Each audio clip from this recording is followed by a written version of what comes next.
Olá, alunos! Chegamos a mais uma aula de processo do trabalho e o tema da aula de hoje serão as características e os pressupostos dos recursos. Só voltando um pouquinho nos vídeos anteriores, tá? Falei sobre os recursos para vocês e qual é a intenção do recurso. Sendo esta intenção reformar a sentença ou de forma parcial ou de forma integral. Depende do seu descontentamento. Às vezes você pediu 3 coisas para o juiz. O juiz te concedeu 2 e ele deixou de conceder 1. Então você vai atrás de uma reforma parcial. Se dessas 3 coisas o juiz não te concedeu nenhuma, então você vai atrás de uma reforma integral. Só passando pelos princípios pelos quais já foram falados na aula anterior, vou fazer a leitura só para que vocês relembrem e vou iniciar o tema de hoje com relação às características e os pressupostos recursais. Então, primeiro princípio lá que eu falei para vocês foi o princípio da unirrecorribilidade. Segundo, legalidade. Terceiro, fungibilidade. A gente tem o quarto, que é o non reformatio impedius. Quinto, desistência. E o sexto, que é da renunciabilidade. Espero que vocês se lembrem de cada um desses princípios como base aí do direito processual do trabalho. Se vocês não se lembrarem, eu peço para que voltem no vídeo anterior, mas não deixe de fazer, não leve a dúvida para a próxima aula. Embora a gente consiga entender os princípios pelo seu próprio nome, certo? Iniciando no nosso tema, tá? E avançando na apostila, estou na página de número 26. E o título é o que eu já havia passado: características dos recursos trabalhistas. Lendo aqui como conceito para vocês, e se inicia da seguinte forma: como já sabemos, o direito processual trabalhista possui algumas regras diversas do direito processual civil, motivo pelo qual o sistema recursal também possui características peculiares e muito importantes. Esse parágrafo nos diz o quê? Muitas vezes a gente não tem uma determinada norma que nos satisfaça na área trabalhista. Então a gente vai até o Código de Processo Civil e faz com que ele nos ajude, faz com que essa norma existente nele seja utilizada na esfera trabalhista. Então, existem 2 situações da gente se socorrer ao Código de Processo Civil. Primeira situação é quando a CLT não traz o assunto, a demanda que a gente precisa. Segundo ponto que a gente pode utilizar o Código de Processo Civil é quando a CLT ela traz o assunto, só que ela não traz de uma maneira completa. Então a gente vai até o Código de Processo Civil e retira dele, extrai dele uma determinada norma que possa nos ajudar, que possa ser um suplemento, um complemento à CLT nessa situação. Aqui eu vou falar para vocês sobre algumas principais dessas características e explicar de uma forma bem clara, bem objetiva. Só lembrando aí que normalmente, tá, um processo tem pelo menos 3 fases. A fase de conhecimento, que é a reclamação trabalhista inicial, onde você vai demonstrar onde você ou o seu cliente foi lesado, certo? E a partir daí o juiz vai conhecer a sua demanda trabalhista, se você tem direito àquilo ou não. A gente tem a segunda fase, que são os recursos, que é essa parte que eu estou explicando para vocês. E temos também a terceira fase, que é a fase de execução, correto? A gente está na fase do recurso para garantir o contraditório e ampla defesa da parte que está insatisfeita com uma sentença ou com uma decisão. E qualquer uma delas, tá? Tanto o autor, quanto o reclamante, quanto o reclamado, podem se utilizar dos recursos. Aqui outro ponto também que cita esse parágrafo que eu li para vocês é que a demanda trabalhista e os recursos trabalhistas, eles têm alguns detalhes que são inerentes a somente eles. Então, algumas coisas aqui que vocês vão aprender sobre recursos, a gente não consegue aplicar na esfera civil, na esfera trabalhista, por exemplo. Porque aqui a gente tem esse caráter de peculiaridade, da demanda trabalhista e especificamente dela. Só aqui a gente pode se valer de tais detalhamentos. A primeira característica que está elencada para vocês é a característica da irrecorribilidade de decisões interlocutórias. Uma decisão interlocutória é aquela que não analisa o mérito, aquela que não é a sentença final, aquela que não analisa o seu pedido principal.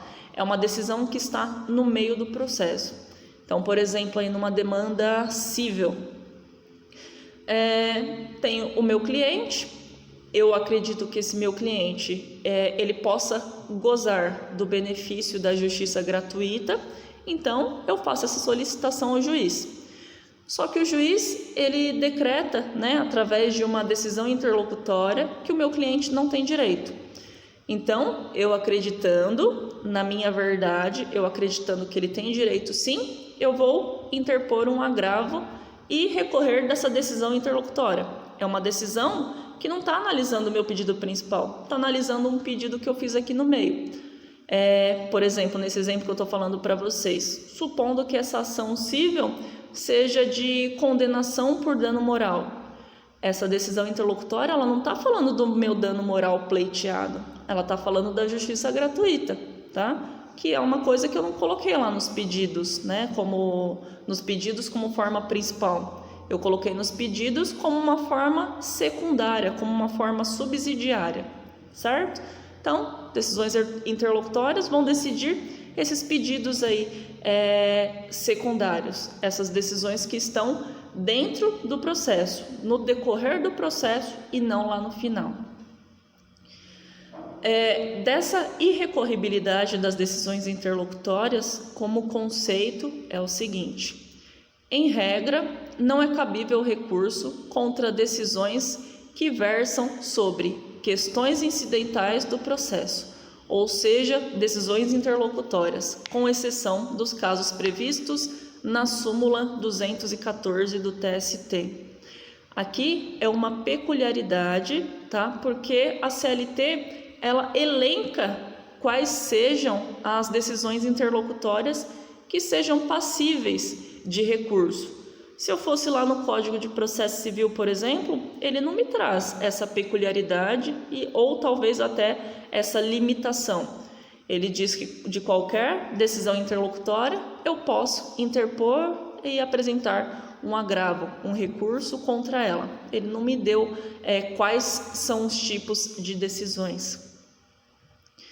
A segunda característica é da inexigibilidade de fundamentação.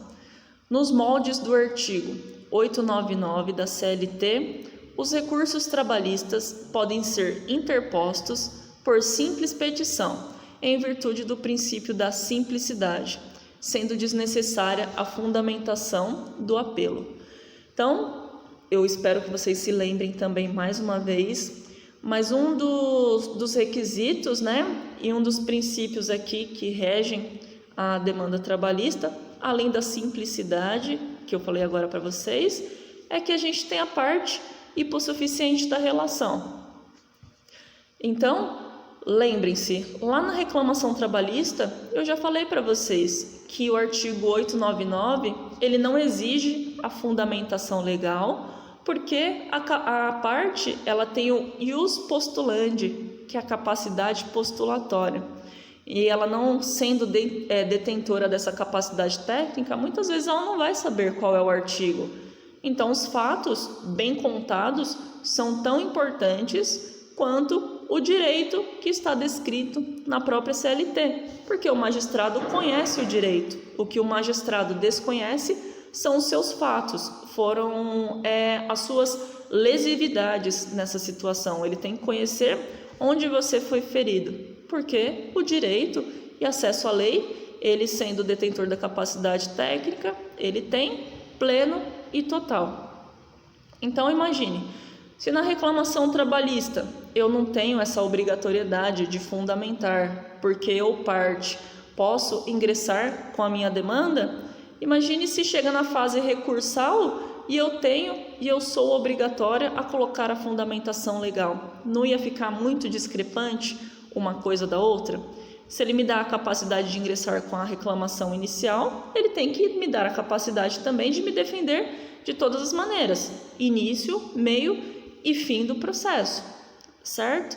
Então, seria algo até estranho. Na reclamação, ele não exige a fundamentação, e na fase recursal ele exige.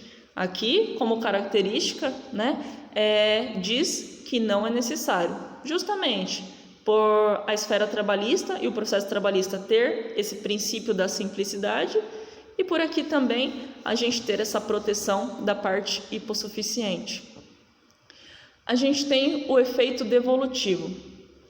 Significa que devolve a matéria para análise, mas os efeitos continuam vigentes. Em regra, no processo do trabalho, os recursos têm apenas efeito devolutivo. O efeito suspensivo, aí tem o parênteses aí, ele suspende todos os efeitos até que o recurso seja julgado. É uma exceção e concedido apenas em casos excepcionais.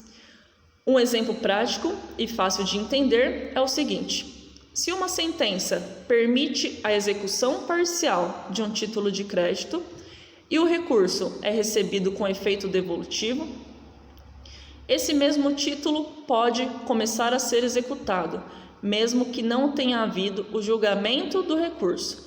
Porém, se o recurso é recebido com efeito suspensivo, mesmo que a sentença tenha autorizado a execução, tal efeito de sentença fica suspenso até que o recurso seja julgado e a sentença modificada ou mantida. Então, aqui uma outra característica que é peculiar do processo do trabalho.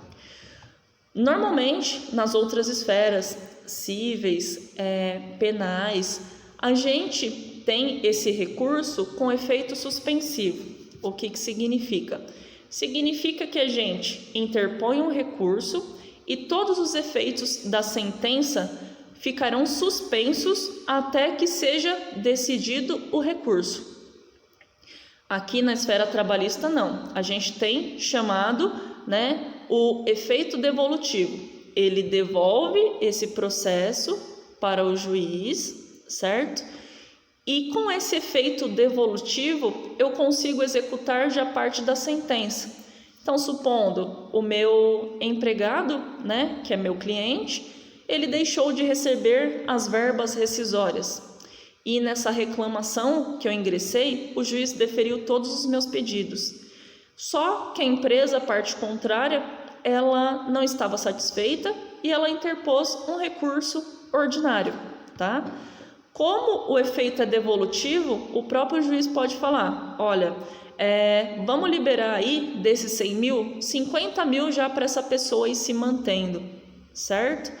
Então, não suspendeu o efeito da sentença. Ele pode executar de forma integral ou de forma parcial, para que a parte fique protegida também.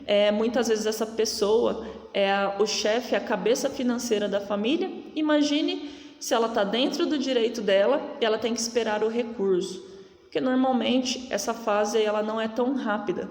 Então a pessoa ela não pode ficar sem se manter e sem manter a sua família. A outra característica é a uniformidade dos prazos. A Lei 5.584 de 1970 estabeleceu em seu artigo de número 6, o artigo 6º, que o prazo para a interposição dos recursos trabalhistas sejam de 8 dias, seja ele qual for, sendo o prazo, sendo igual o prazo para apresentar as contrarrazões. A exceção é quanto aos embargos de declaração, que são 5 dias, e o recurso extraordinário é 15 dias. Então, aqui a gente tem uma uniformidade dos prazos recursais, o que facilita para a vida do advogado, inclusive. Porque, tirando como exemplo, aí, se a gente estiver na esfera penal, a gente na esfera penal tem a apelação, temos o recurso em sentido estrito, temos os agravos, temos os embargos, e cada um desses recursos possui um prazo diferenciado para você ingressar com ele. Aqui, para facilitar também a vida da parte hipossuficiente, a gente tem essa noção que todos os prazos sejam iguais para interpor qualquer tipo de recurso, e aqui ele trouxe as exceções, que são os embargos de declaração e o recurso ordinário. O restante, todos eles terão esse prazo aí de 8 dias para que a gente apresente. Então, facilita, porque a gente tem uma regra a ser seguida. Se eu tiver em outra esfera aí, eu vou ter que olhar. Olha, agora eu tenho que apresentar um rese, então, rese, tal prazo. Tenho que apresentar uma apelação, então, apelação, tal prazo. Tenho que apresentar uma carta testemunhável. Carta testemunhável, 48 horas para ingressar. Então, cada um tem o seu determinado prazo. Aqui, a gente está na parte dos pressupostos, tá? Que são alguns requisitos que devem existir dentro do recurso, caso você ingresse com ele. Para o recurso ser conhecido, é necessário preencher os pressupostos processuais exigidos pela lei. Então, são os requisitos, que se subdividem em pressupostos intrínsecos, que são requisitos subjetivos, que dizem respeito à parte, e a gente também tem os requisitos pressupostos extrínsecos, que são requisitos objetivos que versam sobre o recurso em si. Então, ingressando com o recurso, eu tenho já 2 pressupostos, tá? Os intrínsecos, que são todos relacionados às partes processuais, e tem os pressupostos extrínsecos, que estão relacionados aos atos processuais. Os recursos são submetidos a 2 juízos de admissibilidade, com a finalidade de verificar os pressupostos, tá? Se eles foram devidamente respeitados. O primeiro juízo de admissibilidade é o juízo aquó, ou seja, aquele que proferiu a decisão recorrida. E o segundo juízo é o juízo ad quem, que é o órgão superior responsável por julgar o recurso. Então, se você ouvir falar do juízo aquó, é o juiz de primeira instância, esse que deu a primeira sentença. Se você ouvir falar do juízo ad quem, é o juiz que está na instância superior, aquele que deu uma sentença, tá? Então, juízo aquó e juízo ad quem. São 2 palavras aí interessantes, são 2 palavras aí do juridiquês, para que vocês anotem, para que vocês reforcem e aumentem o vocabulário. Aqui os requisitos intrínsecos, eles são relacionados à parte, como eu já falei para vocês. E esses requisitos, eles estão ligados à capacidade, à legitimidade e o interesse. Capacidade da parte, né? Se ela é capaz de estar dentro do processo ou não, por exemplo, se ela não é um menor de idade. A legitimidade, se realmente a parte ela está dentro do problema, ela é legítima para buscar a solução da sua lide. Então, por exemplo, eu não posso buscar o direito da minha irmã que em determinado período trabalhista foi demitida e não recebeu as verbas decisórias. Não, eu tenho que ter a capacidade, eu tenho que ser legítima também para agir. Eu tenho que estar dentro dessa problemática. Além disso, eu tenho que ter o interesse, demonstrar que realmente eu quero buscar o meu direito. Os outros pressupostos são os pressupostos extrínsecos que estão ligados à parte processual. E o que isso quer dizer? Quer dizer que esse recurso tem que ter adequação, tem que ser adequado, tem que demonstrar a recorribilidade do ato, tá? O porquê aí que eu estou recorrendo daquela sentença, no que aquela sentença me feriu. Tem que ter a tempestividade, ou seja, eu tenho um prazo e tenho que cumprir esse prazo. Esse recurso tem que ser tempestivo, tem que estar dentro do tempo estipulado pela lei, tem que ter a representação processual, né? E aqui tem que ter o preparo. Representação processual está ligada a toda essa problemática, o porquê que você está representando aí essa parte, o que que houve, o que que aconteceu. O preparo está relacionado às custas, se a parte, não for beneficiária da justiça gratuita. Então, sempre que a gente falar em preparo, quer dizer que deve ser pago para que você adentre com aquela demanda, com aquela problemática. Bom, finalizamos os temas da aula de hoje. Espero que vocês tenham entendido, tá? Com relação aqui ao assunto, para que na próxima aula eu comece aí iniciando sobre as espécies de recursos da área processual trabalhista. Então, estou aguardando vocês dentro do horário de aula. Espero que vocês se cuidem, espero profundamente que em toda e qualquer dúvida você me chame. Espero que sempre que necessário vocês consigam voltar nesse mesmo vídeo, nos vídeos anteriores, para não perder nenhum conteúdo da aula, certo? Mais uma vez, se cuidem aí no período de pandemia e até daqui a pouco.